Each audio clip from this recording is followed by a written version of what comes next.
नारायणीयम् 74வது दशकम् मथुरानगर प्रवेशम् सम्प्राप्तो मथुरां दिनार्धविगमे तन्त्रान्तरस्मिन् वसन्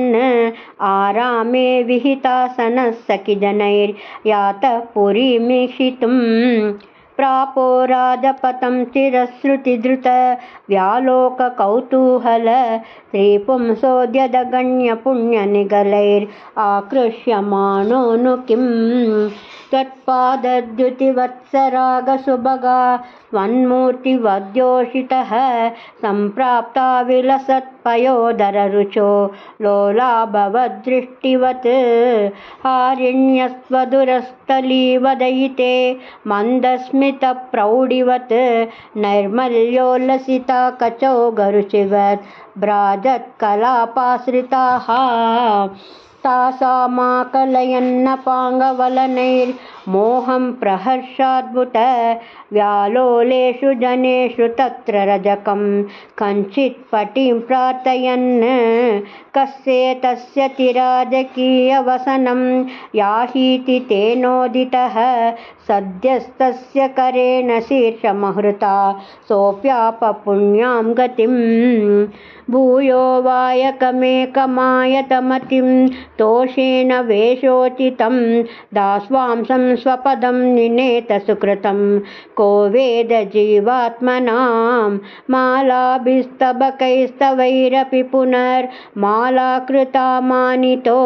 भक्तिं तेन वृतां दिदेशितपरां लक्ष्मीं च लक्ष्मीपते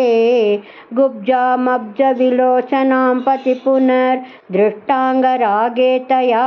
दत्ते साधु किलाङ्गरागमददा तस्या महान्तं हृदि चित्तस्तामृजतामतप्रदयितुं गात्रेऽपि तस्या स्फुटं गृह्णन् मञ्जुकरेण तामुदनय तावज्जगत्सुन्दरीं तावन्निश्चितवैभवास्तव विभो नात्यन्तपापा जनाः यत्किञ्चित् तदते स्म शक्त्यनुगुणं ताम्बूलमाल्यादिकं गृह्णानः कुसुमादिकिञ्चन तदा मार्गे निबद्धाञ्जलि नातिष्ठं बतः यतोऽत विपुलाम् आर्तिं व्रजामि प्रभो एषामीति विमुक्तयापि भगवन् आलेपदात्र्यातया दूरात् कातरया निरीक्षितगति स्वं प्राविशो गोपुरम् आघोषानुमितत्वदागममहा हर्षोल्ललद्देवकी वक्षोजप्रगलत्पयोरसमिषात् त्वत्कीर्तिरन्तर्गता आविष्टो नगरी महोत्सववती कोदण्डशालां व्रजन् माधुर्येण नु तेजसा न पुरुषैर्दूरेण दत्तान्तरः स्रग्भिर्भूषितमर्चितं वरधनुर्मामेति वादात् पुरः प्रागृह्ण समरोपय किल समाक्राक्षी रभांक्षीरपि स्वक्कं सक्षपणोत्सवस्य पुरतः प्रारम्भतूर्योपमः चापद्वंसमहाध्वनिस्तव विभो दैवानरोमाञ्चयत्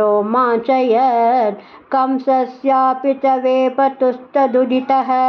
कोदण्डखण्डद्वयी